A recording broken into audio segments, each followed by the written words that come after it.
नमस्कार, मैं हूं आंचल सिंह और आपका स्वागत हमारे चैनल पर। राजीव गांधी फाउंडेशन से चाइना में किस तरीके से फंड आ रहा था और तमाम तरीके की किस तरीके से उन्होंने प्रधानमंत्री राष्ट्रीय राहत कोष से भी उसमें पैसा ट्रांसफर किया था। उसके बाद जनता ये मांग कर रही थी कि आखिर इन लोगों पर कार्रवाई क्यों नहीं की जा रही है। क्या सरकार ये नहीं चाहती कि वो इन तमाम ऐसे फाउंडेशनों का जो काला कारनामा है वो सामने आए। और अब सरकार ने बड़ा फैसला लिया है और उन्होंने एक कमिटी गठित की है। उसमें आपको बता दें कि 3 फाउंडेशन हैं जिनकी जांच की जाएगी। तो ये बड़ा झटका कांग्रेस के लिए है और कांग्रेस का अब काला चिट्टा सबके सामने आएगा और ये मांग जनता की ही थी। तो सरकार ने अब ये कहा है कि Rajiv Gandhi foundation, Rajiv Gandhi charitable trust और इंदिरा गांधी मेमोरियल ट्रस्ट की जांच की जाएगी। लेकिन इससे किस तरीके से कांग्रेस बौखलाई हुई है, कांग्रेस के तमाम नेता इस पर सवाल खड़े कर रहे हैं और ये कह रहे हैं कि ये गलत है। कोरोना महामारी के बीच में ऐसा कदम सरकार को नहीं उठाना चाहिए। इसी पर आपको बता दें कि अपने आप को वरिष्ठ पत्रकार कहने वाले राजदीप सरदेसाई भी अब कांग्रेस जिस तरीके से वो हमेशा महिमा मंडल करते हैं उनकी चाटुकारिता में उतर आते हैं। और राजदीप सरदेसाई का कहना है कि एमएचए से क्यों इसकी जांच कराई जा रही है। और इसी बीच आपको बता दें कि राहुल गांधी की भी बौखलाहट सामने आई है और जब इनकी पोल खुलती है तो ये कहने आ जाते हैं कि सच्चाई की जीत होगी और हम सच बोल रहे हैं, तमाम तरीके की सफाई देते हैं। ये वैसे ही बात हो गई जब आतंकवादी को पकड़ा जाता है तो वो कहता है कि हम शांति दूत हैं। और इसी विषय पर चर्चा के लिए हमारे साथ है राजनीतिक विश्लेषक पवन त्यागी। सर, आपका बहुत बहुत स्वागत हमारे चैनल पर। सर, जो सरकार ने फैसला लिया ये और ये जनता की ही मांग थी। अब राहुल गांधी का जो ये बयान आ रहा है वो कह रहे हैं कि मोदी को लगता है कि हर किसी को खरीदा जा सकता है, हर किसी की कीमत है और डराया जा सकता है, लेकिन हर कोई डराया नहीं जा सकता। सच्चाई की बात कर रहे हैं। लेकिन अगर बात करें तो जिस तरीके से मैंने अभी भी कहा कि अगर आतंकवादी को पकड़ा जाता है तो अपने आप को शांति दूत ही ये कहता है कि हम शांति दूत हैं। तो तमाम कोई भी अपराधी होता है, तमाम अपराधियों को जब पकड़ा जाता है तो वो यही कहते हैं कि हम बेकसूर हैं। और अब राहुल गांधी भी यही बात कह रहे हैं। आप क्या कहेंगे इस पर?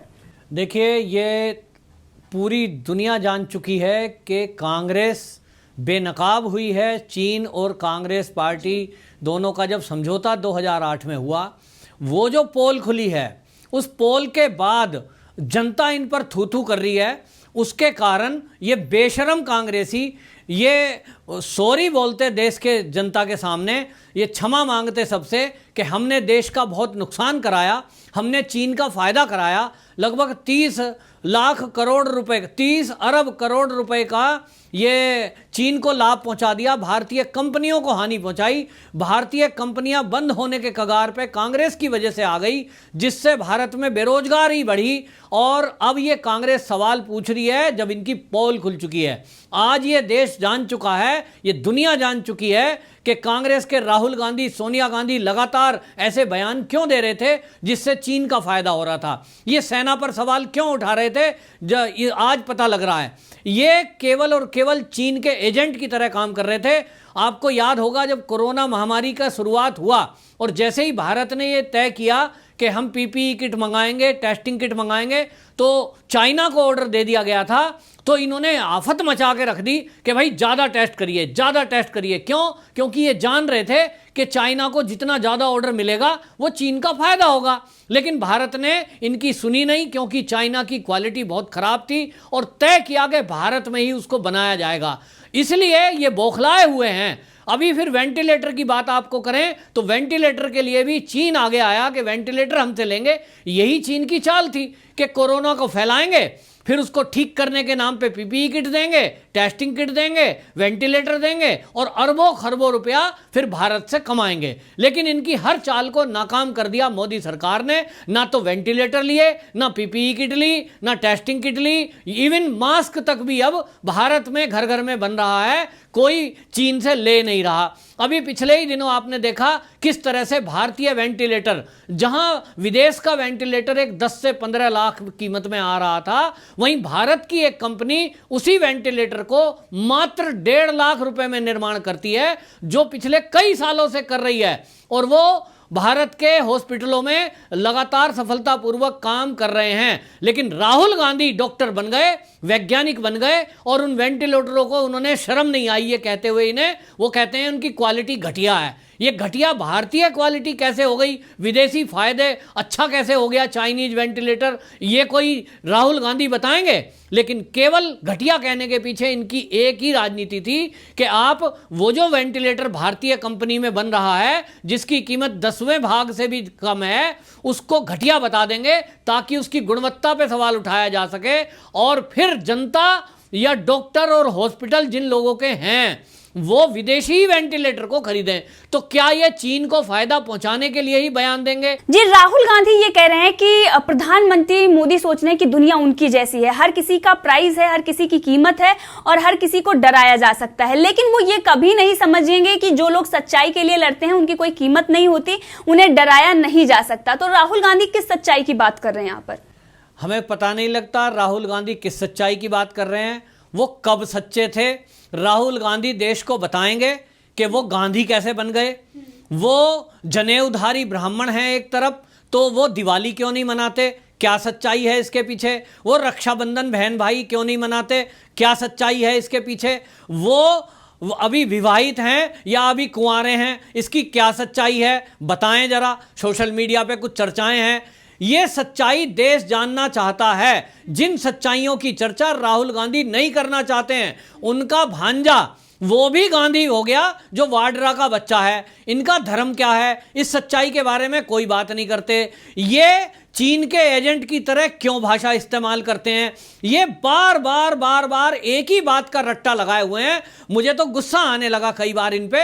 हमेशा ये बात बोलेंगे चीन ने भारत पे कब्जा कर लिया है, चीन ने भारत की भूमि कब्जा ली है। और जब इनकी ये बात नहीं चली, अब ये उल्टा कह रहे हैं कि चीन जब भारत की भूमि पे था ही नहीं तो अब ये बताओ वो पीछे कहां गए। अबे भैया, तुम्हें खोपड़ी थोड़ी बहुत है कि नहीं है? पता नहीं राहुल गांधी के दिमाग में क्या चीज भरी है। ये जांच वैज्ञानिकों को करनी चाहिए, नहीं तो राहुल गांधी बताएं कि उनको ये समझ में नहीं आ रहा। उनके नेता नक्शा ले लेके आते हैं, ये नक्शा, ये लाइन, उनको पता नहीं है कि नो मैन लैंड कौन सी होती है, नो मैन्स लैंड क्या होती है, LAC क्या होती है, LOC क्या होती है, उनको पता है नहीं और जिरा करते हैं वो।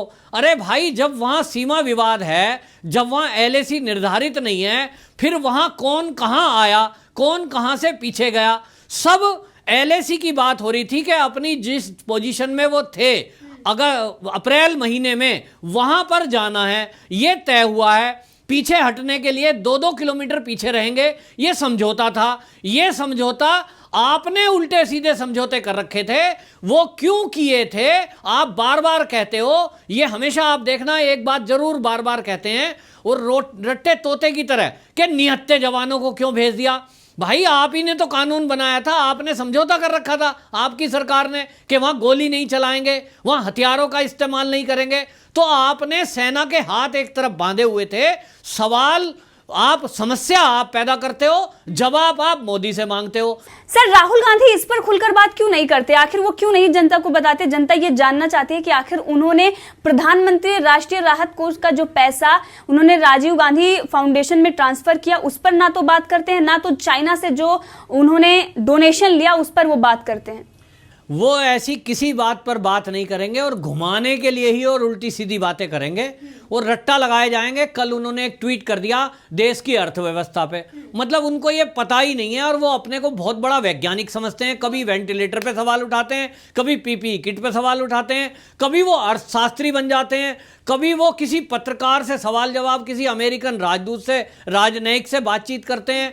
उनको खुद नहीं पता कि उन्हें करना क्या है। वो असल में खुद कंफ्यूज व्यक्ति हैं और वो चाह रहे हैं कि किसी तरह से जनता को भारत की कंफ्यूज कर दें और वो सिद्ध करने में को लगे हुए हैं कि लोग उनको मानने लगे कि वो बहुत बुद्धिमान व्यक्ति हैं। जबकि भारत की जनता अब ये जान चुकी है कि वो घोटालों की सरकार चलाते रहे, घोटालों की ही पार्टी है। घोटाले भी ऐसे कि दुश्मन देशों से मिल गए।